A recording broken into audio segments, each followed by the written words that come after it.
এই কথা সম্পূর্ণ আমাদের জায়গা থেকে এই কথা আমরা গ্রহণ করি না, এটা অসত্য। এবং কেউ যদি জেনে শুনে বলে তাহলে সে মিথ্যা। আবার আমার এই ধরনের কথা খুবই একটা কষ্টের সময়, এটা তো সবাই বুঝতে পারছো।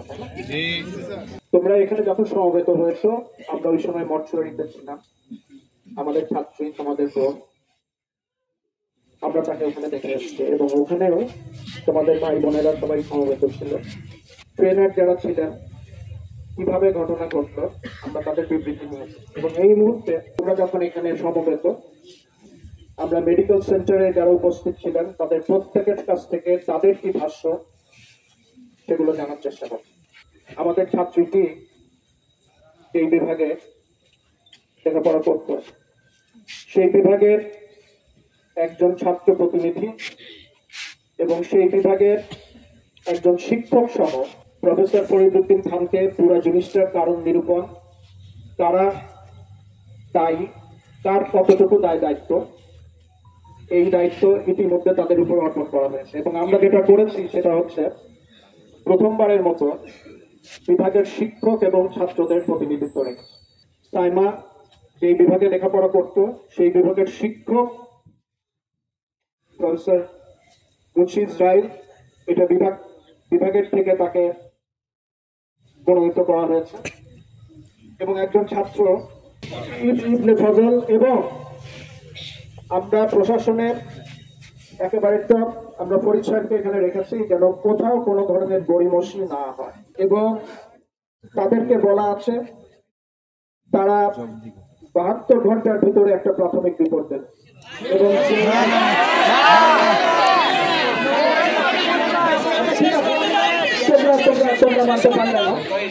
তোমরা মানতে পারলে না, আমি শুনলাম।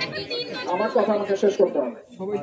সেটা হচ্ছে 72 আওয়ার্সের ভিতরে তারা একটা প্রিলিমিনারি রিপোর্ট দেবে এবং সেই রিপোর্টের ভিত্তিতে আমরা ব্যবস্থাটা নিয়ে ফেলবো। স্যার, এই কমিটিতে আমাদের প্রতিনিধি রাখতে হবে। এবং আমি তোমাদের শুধু ডিপার্টমেন্ট থেকে রাখছি, আমাদেরকে রাখছেন না, আপনার প্রতিনিধি দিলাম। এদের রাখলে আমরা এদের কাছে জবাবদিহিতা চাইতে পারবো, তো এদের রাখতেই হবে। ভাই কথা বলতেছে, বসুন আপনি। আমাদের আস্থা নেই, কারণ এখনো পর্যন্ত 9 মাস হয়ে গেছে, কোরআন কোরআনের তদন্ত কিন্তু এখনো আবারও তোমাদেরকে পরিষ্কার করে বলি, একদম পরিষ্কার কথা বলি, কোরআন কোরআনের যে তদন্ত হয়নি, তুমি যে কথাটা বললে সবাই শুনে রাখো।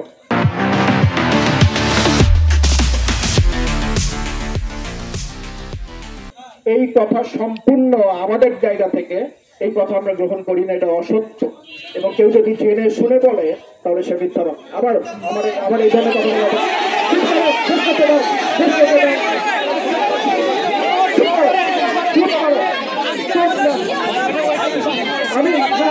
এই কথাটা এসছে, তোমাকে জানতে হবে।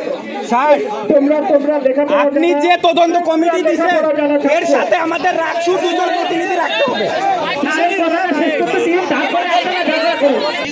পড়ানো নিয়ে আমাদের কমিটি সবকিছু ক্রাইম টিমের কাছে যত প্রাইমারি ইনফরমেশন ছিল সেটা আমাদের টিভি দিয়ে তাকে লোকেট করা এবং তাকে পুলিশ কাস্টাডিতে নেওয়া হয়েছে। এরপরে সে জেলখানায় আছে, মামলা চলমান। তোমরা আশা করো যে জেলখানার দায়িত্ব এবং মামলার দায়িত্ব এবং আদালতের দায়িত্ব বিশ্ববিদ্যালয় পালন করবে? এইটুকু যদি না বোঝো এখানে কেন করতে? তোমরা বারবার বলো যে আমরা কি করছি, আমরা কি আদালত?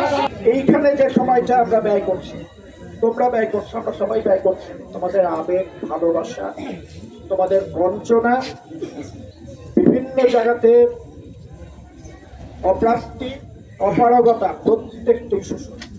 কিন্তু তোমরা কি জানো যে তোমরা যখন এটা করছো, আমরা ওখানে কিন্তু এই ইস্যুটা নিয়ে কাজ করে না, আমাদের কাজ করতে দাও। আমরা প্রতিটা মুহূর্তে কি ঘটনা ঘটেছে সেটা, এবং যেখানে যার যা দায়িত্ব আছে তোমরা আমার কাছে জানতে চাও যে কি ব্যবস্থা। কথাটা হলো আমরা যে রিপোর্ট পাবো এবং যে ফাইন্ডিংস আছে তার উপর ভিত্তি করে তোমরা দেখবে যে সবচেয়ে বড় যেটা করা যায় আমরা সেটা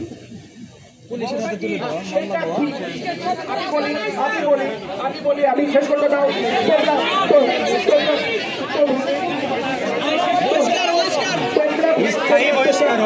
তোমরা বলো, আমি বলি স্যার ওইখানে যে 3 জন ট্রেনার ছিল ওনার কি ব্যবস্থা নেবেন?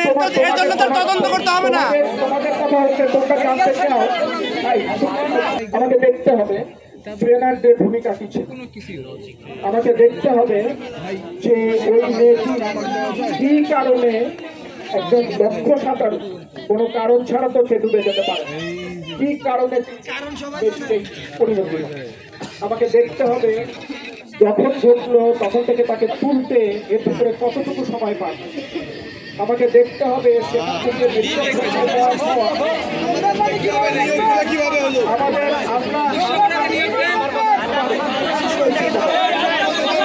প্রতিটা মুহূর্তের টিকিট যেগুলো অ্যাভেলেবল সেগুলো আপনাদের জিম্মায় নিয়ে যেন একটা মুহূর্ত অ্যাভেলেবল টেকনোলজিতে যা পাওয়া যায় এই মুহূর্তেরও কোনো গ্যাপ আমাদের জানতে হবে। তাই কেন জানতে হবে? আর সাইমান নাই একটা পুকুরে সাঁতার জানে না, ডুবে যায়, আমরা দুর্ঘটনা বলি।